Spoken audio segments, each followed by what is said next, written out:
Welcome to the Women's Football Show here on PLZ Soccer's YouTube channel. I'm Kerry Pollock, Alison McConnell and Cara Henderson join me here today. Let's have a look at the results from the weekend.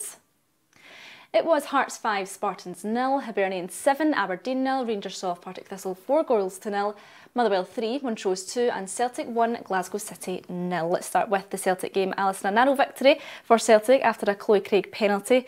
Elena Sudoku's side, what was your overall assessment of her team? I thought it was a very evenly matched game. I thought Glasgow City were unlucky not to take something. They really pushed Celtic, particularly in the latter stages of the second half, like right deep into added time. They were still pushing. They hit the woodwork with like 90 seconds or something to go. Kelsey Docherty had a bit of a save after a goalmouth scramble just right before the whistle. I think there were periods where City were the dominant team in the game, not particularly clinical. I would struggle to think of too many chances that Celtic created in open play. Elena Sudoku was saying afterwards she wasn't overly pleased at the performance, and you could see why. I didn't think Celtic were particularly compelling on the day. However, I think to come away from it with a 1-0 win can be huge for them. I think it is a bit of a statement victory. I think when you look at the second game of the season, the first time the two big teams have gone up against one another and Celtic have come out of it on top, I think psychologically gives them a huge boost now as they go and try and defend their title. But my own impression would be that there is very, very little between the two squads. Absolutely. Cara, when do you as a player start to make an assessment not only of yourselves but of everyone else as well? I think pretty early on you can sort of see, but I think obviously that's a really tough game. Second week, it's a really tough game. I think you'll get a good idea of what the squad's, but I don't think either team, I don't think any team will be hitting their stride yet. I don't think you want to be as well. I think, you know, when it gets to sort of later in the season is when you want to really start a bit of form. But I think obviously it's a really good victory for Celtic. It lays down a marker, but I don't think Glasgow City will be too concerned as of yet. I think there's still plenty of work to do for them. When do we as spectators, Ali, start to make that assessment of teams then, Cara, saying as players, not just now, but us watching on? I think you make an assessment without drawing a conclusion almost immediately. I think as soon as you're watching games, you're having a look at the shape, at the intensity, at the purpose, at the aggression, at all of it. I think as a collective, I think what that means becomes evident as the season goes on and becomes deeper. I think it's been interesting across the opening two games of the campaign just because there have been so many new arrivals coming in, and I think in particularly for the top three, for Rangers, for Celtic and for Glasgow City, they all invested heavily in their playing staff. It's very different looking teams, so I think there has been intrigue there from the off about the players that they've brought in, how quickly that they've gelled. I actually think Glasgow City look fairly fluent. I think given the sheer volume of players who have come in, and there's definitely more of an attacking edge to them. I think there was a frustration yesterday about not being clinical, which was a perennial headache last term too, but they've got Brenna Oliveira to properly come back. Obviously after that long-term injury she'll come back in, and I think they look a much stronger side than they did last season. Yeah, well, Glasgow City boss Leanne Ross says she was pleased with her side's display, but obviously a poor result. I said that before the game, in terms of it always been a really competitive game. And I think we've come here and we've played the way that we like to play, so I'm happy with that. But in terms of the result, obviously the biggest disappointment that we couldn't convert the chances that we created in the game. Let's move on to your game then, Cara. Rangers 4, Partick Thistle 0. Before we get to the football side of things, of course, your teammate Courtney Stewart, she took a head knock very early on in the game. Is there an update on her? Have you heard from her? Yep, spoke to her yesterday. She put a message into the group chat. She was taken to hospital. Thankfully the CT scans were clear, so that's obviously really good.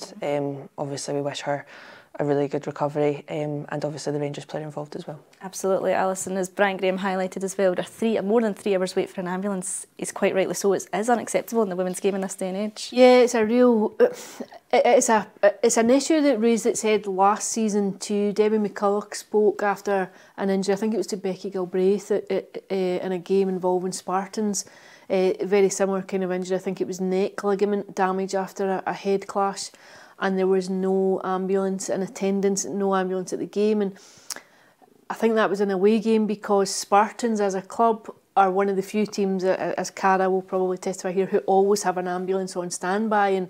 And Debbie McCulloch was saying that the club made a conscious decision to pay for that. Like they made a call as a club that they felt as though that provision had to be there for every game for safety reasons, but it's not a directive, it's not something that comes from the league as a whole to stipulate that it must be in place.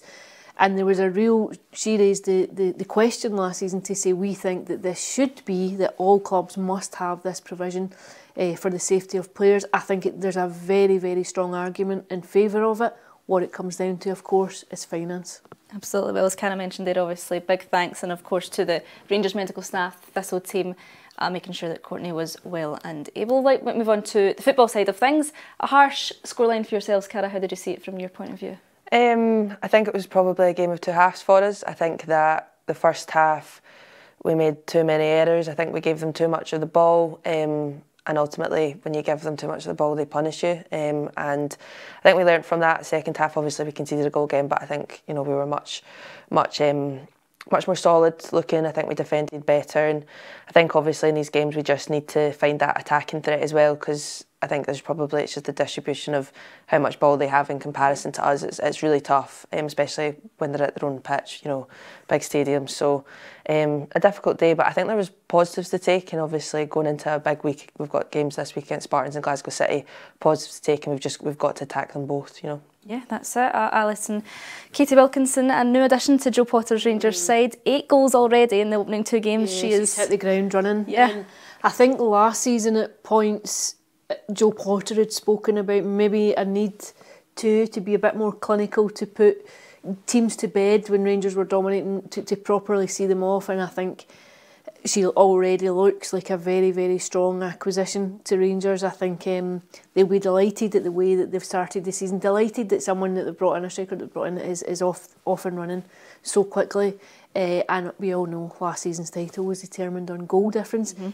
If you look back across recent campaigns, it's pretty much gone to the wire, and goal difference has been a factor even in the run-in. If it didn't come down to goal difference in the last game of the season, it was a talking point right up until the latter weeks of the campaign. So I think what you're seeing from not just Rangers but from the top 3 and Hearts too is a real desire to go and not give up, you know, not take your foot off the pedal when you've got teams under the cosh to keep it going, no respite whatsoever, not settling at 2-0 and playing the game out, but continuing to go for goals. And I think it doesn't bode well for teams in the bottom half of the league, because there's such a significant chasm between those at the top and those at the bottom.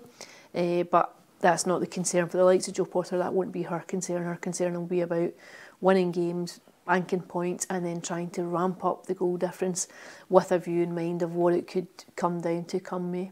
Yeah, and obviously you mentioned Hearts there. Saw Spartans off by 5-0. Cara, a young squad, but they're certainly showing signs, as Alison said there, of bridging that gap. Yeah, I mean, I think again it's a pretty impressive victory.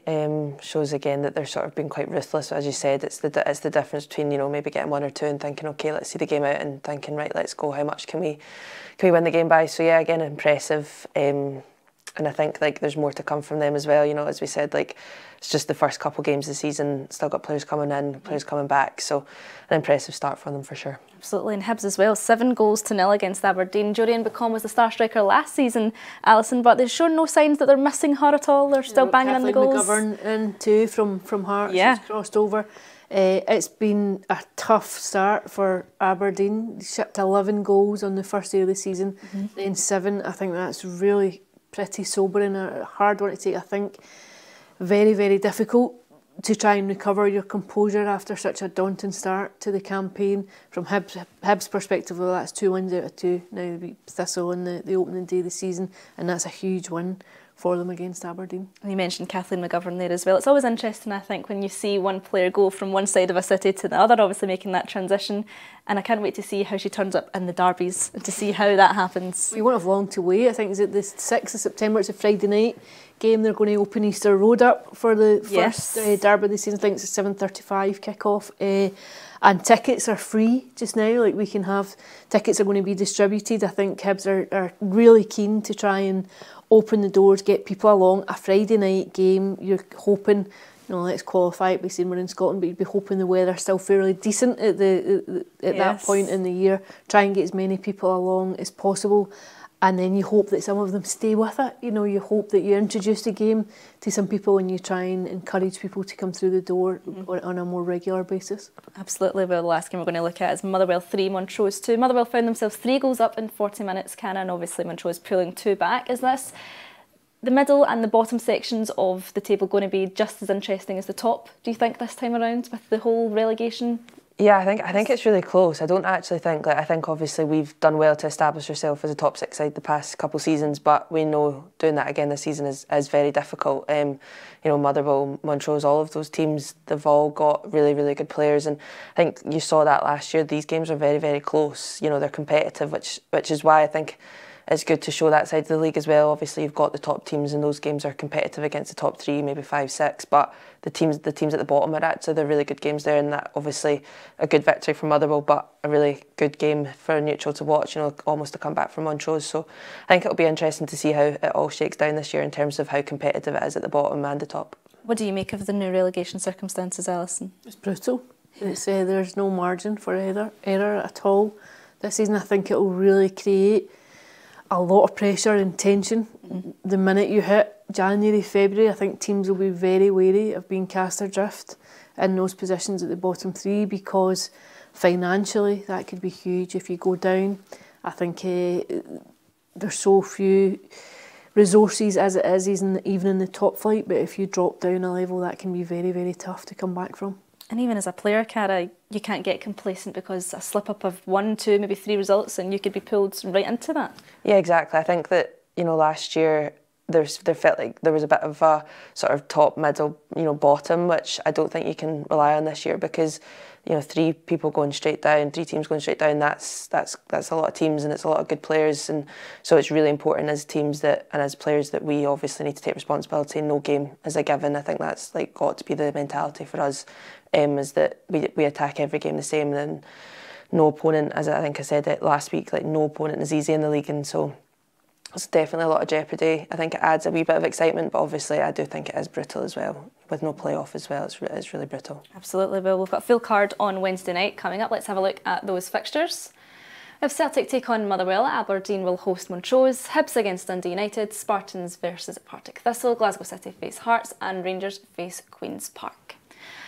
A lot of exciting fixtures coming up midweek. We'll be back next week with some more action to look forward to. Thanks for listening and thanks for watching.